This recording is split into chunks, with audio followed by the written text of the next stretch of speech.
Ici à la Sorbonne, en marge de la Cité de la Réussite 2014, une cité placée sous le signe de l'audace. Je suis avec le grand rabbin de France, Haïm Corsia. Bonjour. Bonjour monsieur. Vous avez participé à un grand débat, l'audace de croire, de rêver, d'aimer. Pourquoi est-ce faire preuve d'audace que de croire à notre époque? Parce que croire, ça veut dire être en relation avec.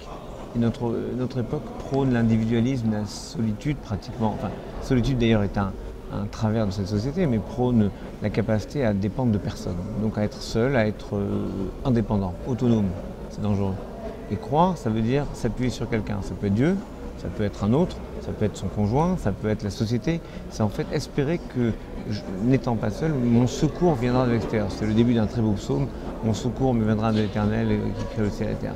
Et donc l'idée, c'est je ne suis pas capable seul d'affronter le monde. Le monde a besoin d'un binôme. C'est-à-dire, très beau commentaire qui dit que la première lettre de la Bible, c'est la deuxième lettre de l'alphabet. On aurait pu imaginer que la Bible commence par la première lettre de l'alphabet, le Aleph. Ça commence par le Bet pour dire qu'il n'y a pas de monde, il n'y a pas de monde possible s'il n'y a pas de binôme en fait.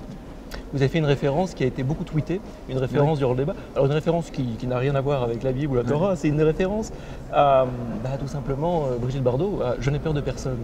Et vous avez réussi. Besoin de personne. Je n'ai besoin de personne, Harley Davidson. Alors en gros, je n'ai besoin de personne, pourquoi? Mais parce que notre société rêve depuis cette époque de n'avoir besoin de personne. Je suis tellement autonome, tellement omnipotent, qu'à ce moment-là, puisque je suis omnipotent, je n'ai besoin de personne.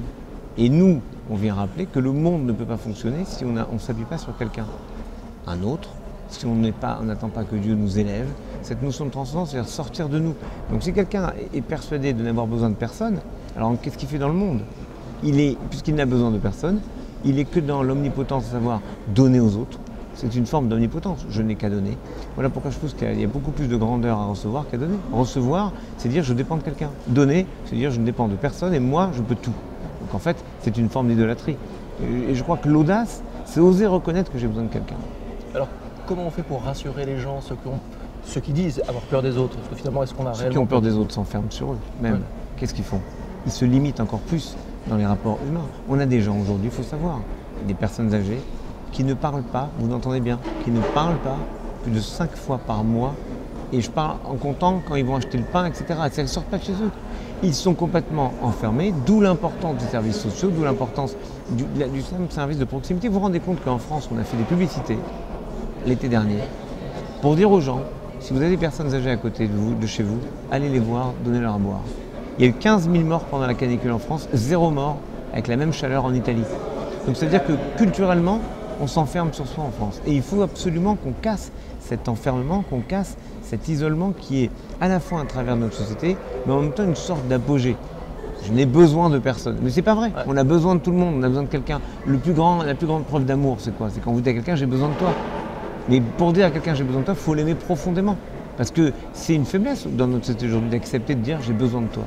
Donc moi j'ai la conviction absolue que le monde se construit dans un échange avec deux. C'est le mot d'ailleurs religion qui le dit. Religere. Ça ne veut pas dire uniquement relier les hommes à Dieu, c'est relier les hommes entre eux. C'est ça. Un dernier mot, un mot sur cette cité de la réussite, sur le thème de l'audace bien sûr, mais sur cette cité. C'est extraordinaire, c'est très audacieux parce qu'elle dure. L'audace qui n'est qu'un one-shot, un coup, une fois, c'est finalement un coup de chance d'une certaine manière.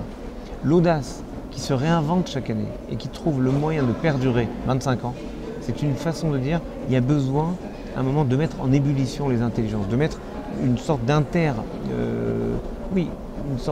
d'interdisciplinarité qui donnera à chacun la possibilité de rencontrer d'autres qui pensent ensemble mais séparément sur la même question et on met ce génie ensemble. Le Talmud dit une chose magnifique à propos de deux rabbins, Rabbi Shammai et Hillel, d'où le mot probablement se chamailler. Ils se bagarraient tout le temps, l'un disait blanc, l'autre disait noir, l'autre disait oui, l'autre disait non, permis, interdit, etc. Et une voix est sortie du ciel un jour et qui a dit la voix de l'un et la voix de l'autre sont la voix du Dieu vivant. Parce que quand on met ensemble des paroles même divergentes, mais qui acceptent de se mettre ensemble, de se confronter, de faire mourir une part de leur vérité pour accepter la part de l'autre, alors vous êtes dans une société qui est intelligente et qui ira loin et qui continuera encore de longues années, en tout cas, à produire autant d'intelligence que ce qu'on a pu vivre ici. On lui souhaite. Merci beaucoup, monsieur le grand rabbin. Je t'en prie.